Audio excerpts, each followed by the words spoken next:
জন্য আমাকে অপেক্ষা করতে হবে কে জানে। তোমার কথা শুনলে হয়তো এক্ষুনি ঠাকুমা তোমার সাথে বিয়ে দিয়ে দেবে। ওরে বাবা, না না, এই বেশ ভালো আছি। পরে আমি ঠিক সময় ঠাকুমাকে জানাবো। চলো বাড়ি ফিরি তাহলে। বৌদি, গোপাল কোথায়? এই তো মাঠে গেছে খেলতে, এই এলো বলে। তুমি বসো না। গোপাল কিন্তু ভারী ভালো ছেলে, সব পড়া ঠিক মতো করে রাখে।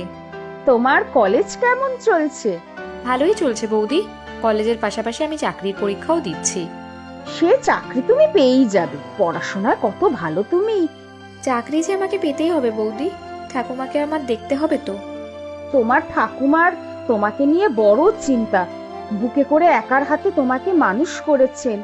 ওনার অবর্তমানে তোমাকে কে দেখবেন তাই নিয়ে বড় চিন্তা করেন উনি। নিশ্চয়ই তোমার কাছে এসেও আমার বিয়ের জন্য বলে গেছে। উফ, ঠাকুমাকে নিয়ে আর পারি না। কতবার বলছি যে আমি এখন বিয়ে করব না, বুঝতেই চাইছে না। সে না হয় আজ করবে না, কোনো না কোনো দিন তো করবে। কেমন ছেলে তোমার পছন্দ বলো দেখি। ভালো মনের হলেই চলবে, এসব ছাড়ো তো। যখন বিয়ে করব তখন দেখা যাবে। ঠিক আছে, বসো, আমি তোমার জন্য চা আনছি।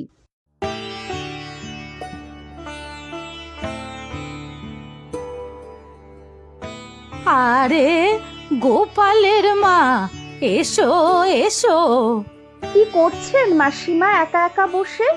কি আর করব বলো, চিন্তার কি আর শেষ আছে?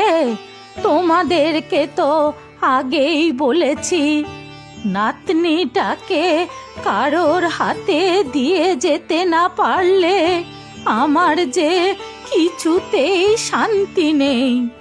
আমি সেদিন আপনার কথা মতো দীপার সাথে বিয়ের ব্যাপারে কথা বললাম, সে তো বিয়ের কথা শুনেই আঁতকে উঠলো। তাহলেই বোঝো আমার চিন্তা কি আর এমনি হয়? পোড়ামুখী বুঝতেই পারছে না যে আমি চোখ বুঝলে এই পুরো জগৎ সংসারে ও একা। কে দেখবে ওকে তখন বলো তো? মা বাপ তো পালিয়ে বাঁচলো, আমার হয়েছে যত জ্বালা।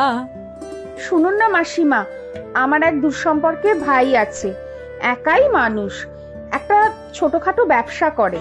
মা বাবা অনেক আগেই মারা গেছে। যদি আপনি বলেন আমি একবার ওর সাথে কথা বলতে পারি। তাই করো গো, তাই করো। মেয়েটার একটা হিললে না হলে আমি মরেও শান্তি পাবো না। তবে দীপাকে কিছু এসব বলার দরকার নেই, না হলে আবার ঝামেলা পাকাবে।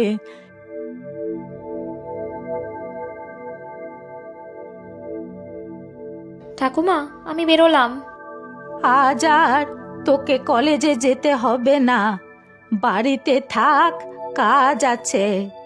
তোমার সব কাজ আমি ফিরে এসে করে দেব। এখন আমাকে যেতে দাও, না হলে দেরি হয়ে যাবে। বললাম যে আজ বেরোবি না, আজ তোকে পাত্রপক্ষ দেখতে আসবে। মানে? পাত্রপক্ষ দেখতে আসবে মানে? তোমাকে আমি কতবার বলেছি যে আমি এখন বিয়ে করব না, করব না। চুপ কর হতচ্ছাড়ি, তোর সব কথা আমাকে শুনতে হবে নাকি রে? হ্যাঁ, আমি চোখ বুঝলে তোর কি হবে ভেবে দেখেছিস? আমাকে কি এক দণ্ড শান্তি দিবি না রে তুই, মুখ পুরি? কিন্তু ঠাকুমা, আমাকে না জানিয়ে তুমি?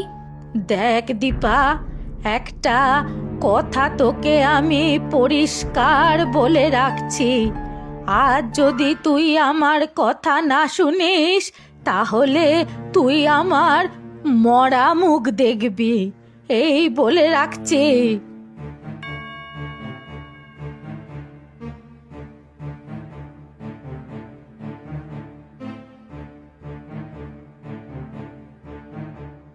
হ্যাঁ রে, এতদিনে এই দিদির কথা মনে পড়লো? না গো, সেরকম নয়। জানোই তো, হঠাৎ করেই মা বাবা চলে গেলেন, সব কিছু সামলে উঠতেই সময় চলে গেল। তা আছিস কেমন বল? তা ভালোই আছি। নিজের একটা ছোটোখাটো ব্যবসা খুলেছি, ডিস্ট্রিবিউশনের ব্যবসা। শহরে বিভিন্ন দোকানে মাল সাপ্লাই করি, ভালোই চলছে।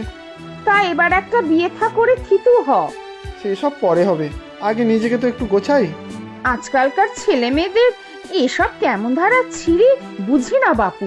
বিয়ে করে এবার একটা বউ